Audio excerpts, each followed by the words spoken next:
Bukas ng hapon idaraos ang pagbabasbas ng mga imaheng replika ng Poong Jesus Nazareno. Ayon sa pamunuan ng Quiapo Church, inaasahan mas marami ang dadalo sa traslasyon sa susunod na Biyernes. Kanina, marami ang nagsimba ngayong First Friday ng Enero. Saksi si Darlene Cay. Dahil unang araw ng Quiapo ngayong taon, espesyal ang pagsisimbang ito sa Quiapo Church ng 72 taong gulang na si Nanay Maria Dolores. Wala pong imposible sa kanya. Nananalig po ako ng buong puso sa kanya. 7 dekada na siyang deboto ng Poong Jesus Nazareno, kaya sa puon niya muling inilapit ang mabigat na pasanin niya at ng pamilya sa pagpapalit ng taon. Alisin niya yung nasa isipan ko, yung galit, yung sama ng loob. Ipagkaloob niya sa akin yung magandang pamumuhay itong 2026. Pag-aangin niya ang kalooban ko at magbalik sa Panginoon Diyos ang aking anak. Ipinanalangin naman ni Nita ang kanyang kapatid.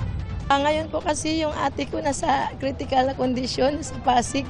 Kasi gusto ko, bago ako pumunta ng Pasig,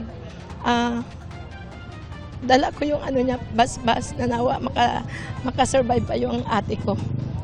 Dalawa lang sila sa libo-libong deboto sa Quiapo Church ngayong First Friday ng taon. Ang mga nakinig sa misa, umapaw hanggang sa Quezon Boulevard. Sana po lagi po yung magkuhan po na laging malakas, saka iwas sa mga sakit na naramdaman, saka sana magandang takbo ng Pilipinas. Dahil mula sa Calle Villalobos lang pwedeng pumasok ang mga deboto, dito humaba ang pila at halos magsiksikan kaninang umaga. May cut-off din sa pila kaya may mga nandibago at nahiwalay sa kanilang kasama. Nagulat lang kami na bago yung sistema. Kasi dati naman po, hindi naman ganito tuwing unang ng January. Hindi pa sila naghihigpit. May mga hindi na rin pumasok pero nakinig pa rin ng misa sa labas. Ang daming tao po yung pila ang haba, baka lang mahilo kami or one.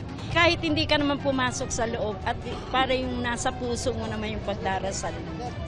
Dry run na rin ito ng pulisya para sa traslasyon sa susunod na linggo. Iniiwasan po kasi natin dito na magkaroon ng siksikan, tulakan. Nagsisilbing drill na rin po yan. Actual drill na rin po para sa mga ihos kung paano ho imamanage ng sabay ang pag-aasikaso ng posisyon. Usually yung Plaza Miranda ang ginagawa nating pinakabulwagan sa pagpasok nila. Usually ito ay preparasyon na rin para sa ating January 9 or January 8 masses, na kung saan isa lang po yung ating entrance. Ayon sa Technical Advisor at Incident Commander ng traslasyon, nasa huling bahagi na ng mga paghahanda para sa traslasyon ng pamunuan ng simbahan ng Quiapo, katuwang ang PNP at Manila LGU. Pareho pa rin ang ruta sa nakaraang taon, pero ang pagkakaiba ngayon ay isasara na sa mga deboto ang Ross Boulevard, Katigbak Drive at Ayala Bridge. Gusto nating matiyak na mabilis na makakatawid ng Ross Boulevard ang ating imahen. Sisikapin po ng pinagsamang pagtutulungan ng PNP at ng mga ihos na wala ho talagang makakaakyat muna sa tulay ng Ayala hanggang hindi tumatawid yung imahen natin ng Ayala Boulevard. May mga binago rin sa andas para mas stable at mas madali itong makausad. Dati ho, 3 lang ang gulong nito at may parang 2 balancer lamang sa gilid. Ngayon ho, ginawa na namin 4 ang gulong nito para ho stable.